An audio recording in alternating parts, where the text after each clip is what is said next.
காலடி தெரியாமல் போனாலும் கர்த்தர் என் முன்னே உண்டு.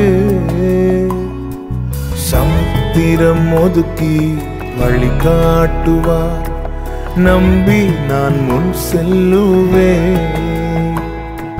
சமுத்திரம் ஒதுக்கி வழி காட்டுவார், நம்பி நான் முன் செல்லுவேன்.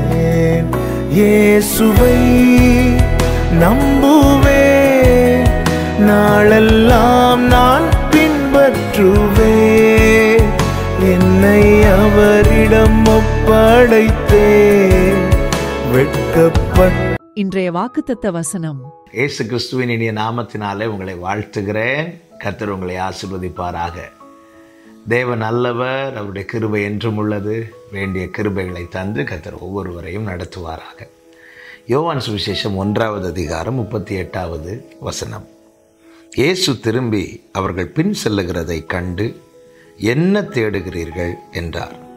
அதற்கு அவர்கள், ரபி, நீர் எங்கே தங்கியிருக்கிறீர் என்று கேட்டார்கள். கர்த்தருடைய பரிசுத்த நாமத்துக்கு மகிமை உண்டாவதாக. யோவான் ஸ்நானன் தன்னோடு இருந்த சீஷர்களுக்கு இயேசுவை அறிமுகப்படுத்துகிறான். இதோ தேவ ஆட்டுக்குட்டி என்று அவரை காண்பித்துக் கொடுக்கிறான்.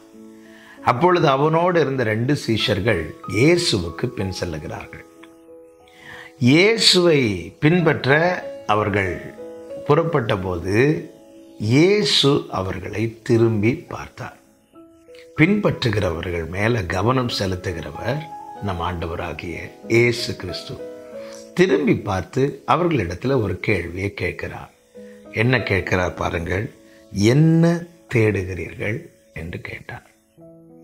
அதை இன்னும் புரியும்படி சொல்ல வேண்டுமானால், எதற்காக இயேசுவை பின்பற்றுகிறோம் என கர்த்தர் கேட்கிறார்.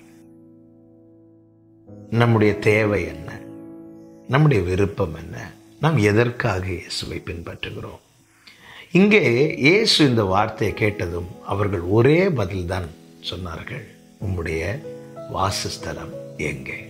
எங்கே தங்கி இருக்கிறீர் என கேட்கிற அன்பு சகோதரா, சகோதரி, நாம் எதற்காக இயேசுவை பின்பற்றுகிறோம்?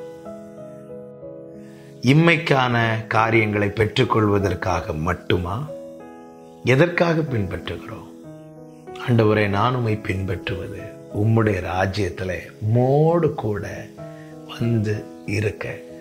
இந்த ஒரு நிச்சயமும் இந்த ஒரு ஏக்கமும் நமக்குள்ளே இருக்கிறதா என்பதை நாம் சிந்தித்து பார்க்க வேண்டும். ஒரு கானானிய ஸ்திரீ தன் மகளுடைய சுகத்துக்காக இயேசுவை பின்பற்றி வந்தாள். அவள் வந்தது சுகத்துக்காக மட்டும். இயேசுவை பின்பற்றி வந்தாள். இயேசு அவளுக்கு வேண்டிய சுகத்தை கொடுத்தார். அவள் வாங்கினாள், சுகத்தை பெற்றுக்கொண்டாள், திரும்பி போனாள். இம்மைக்காக மாத்திரம் நாம் அவரை பின்பற்றுகிறவர்களாக இருந்தால் கிடைக்கப்பட்ட நன்மைகள் இம்மையோடு முடிந்துவிடும். ஆனால் இங்கே சீஷர்கள் அவரை பின்பற்றினது இம்மைக்கானவைகளுக்காக அல்ல. ரபி, நீர் எங்கே தங்கி இருக்கிறீர்? அதன் அர்த்தம் என்ன? உடைய வாசஸ்தலம் எங்கே? வேதம் சொல்லுகிறது. அதற்கு அடுத்த வசனத்தை பாருங்கள், 39வது வசனம். அவர் வந்து பாருங்கள் என்றார். அவர்கள் வந்து அவர் தங்கியிருந்த இடத்தை கண்டு அன்றைய தினம் அவரிடத்தில் தங்கினார்கள். இங்கே பாருங்கள், இயேசுவை பின்பற்றுகிறவர்கள் அவருடைய வாசஸ்தலத்தை விரும்பினார்கள். இயேசு அவர்களை அழைத்து கொண்டு போய் அவர் தங்கியிருந்த இடத்திலே அவர்களும் அவரோடு வந்து தங்கும்படிக்கு தேவன் கிருபை செய்தார். நம்முடைய ஏக்கமும் நம்முடைய வாஞ்சையும் இதுவாக தான் இருக்க வேண்டும். இயேசு அதை தானே சொன்னார். முதலாவது தேவனுடைய ராஜ்யத்தையும் அவருடைய நீதியும் தேடுங்கள், பின்பு இவைகளெல்லாம் உங்களுக்கு கூட கொடுக்கப்படும். இவைகளெல்லாம் என்னென்ன நமக்கு தேவையோ அது எல்லாமே நமக்கு கூட கொடுக்கப்படும் என்றார். அதே போல தான் என்னை கேட்குற ஒவ்வொருவருக்கும் சொல்லுகிறேன், ஆமாம், நாம் எதற்காக இயேசுவை பின்பற்றுகிறோம் என்பதில் கவனம் தேவை. எதற்காக பின்பற்றுகிறோம்? இம்மைக்கான காரியத்துக்காக மட்டுமா? சுகத்துக்காக மட்டுமா? சுகத்துக்காக பின்பற்றக்கூடாது என்று சொல்லவில்லை, ஆனால் சுகத்துக்காக மட்டும் பின்பற்றுகிறவர்களாக இராதிருங்கள். தேவைகள் சந்திக்கப்பட மட்டுமா? அல்லது இம்மையில் ஏதோ ஒரு காரியம் வாய்க்கப்பட வேண்டும் என்பதற்காக மட்டுமா? இப்படி பின்பற்றுகிறவர்கள் அநேகர் இருக்கிறார்கள். ஆமென். மத்தேயு 8வது அதிகாரத்தை பாருங்கள்.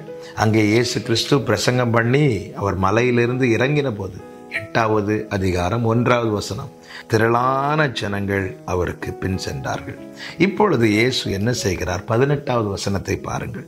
பின்பு திரளான ஜனங்கள் தம்மை சூழ்ந்திருக்கிறதை இயேசு கண்டு அக்கரைக்கு போக கட்டளையிட்டார்.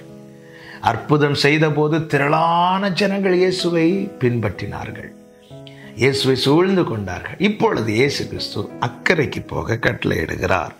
அக்கரைக்கு போக கட்டளையிட்ட பிற்பாடு 23வது வசனத்தை பாருங்கள். அவர் படவில் ஏறின போது அவருடைய சீஷர்கள் அவருக்கு பின் சென்று ஏறினார்கள். அற்புதத்துக்காக திரளான ஜனங்கள் பின்பற்றுகிறார்கள். அக்கரைக்கு போக 12 பேர் மட்டும் படகில் ஏறினார்கள். இந்த 12 பேரை கடைசி வரை கர்த்தர் கூட வைத்திருந்தார். நித்தியத்திலே அவர்களுக்கு மேன்மையான ஸ்தானத்தையும் தேவன் வைத்திருந்தார். என கேட்குற ஒவ்வொருவருக்கும் இயேசுவின் நாமத்திலே சொல்லுகிறேன், இயேசுவை பின்பற்றுகிறோம். அக்கறைக்கு போக, அவருடைய ராஜ்யத்தில் போக இந்த எண்ணம், இந்த ஏக்கம் நமக்குள்ளே தேவை. இதற்காக தான் எப்பொழுதும் மோடு இருக்க எனக்கு கிருபை செய்யும் ஆண்டவரே. ஆமென். இந்த அனுபவத்திலே நாம் ஒவ்வொருவரையும் கர்த்தர் நடத்துவாராக. ஜெபிக்கலாமா? எங்கள் இரக்கமுள்ள தேவனே, அப்பா, நிலையான நகரத்தை நீர் வைத்திருக்கிறீர், நித்திய வீடை நீர் வைத்திருக்கிறீர். அதை சுதந்திரிக்க அங்கே உம்மோடு வாசம் பண்ணத்தக்கதாய் எப்பொழுதுமை பின்பற்ற எங்களுக்கு கிருபை செய்யும். இயேசு கிறிஸ்துவின் நாமத்தில் பிதாவே, ஆமென், ஆமென்.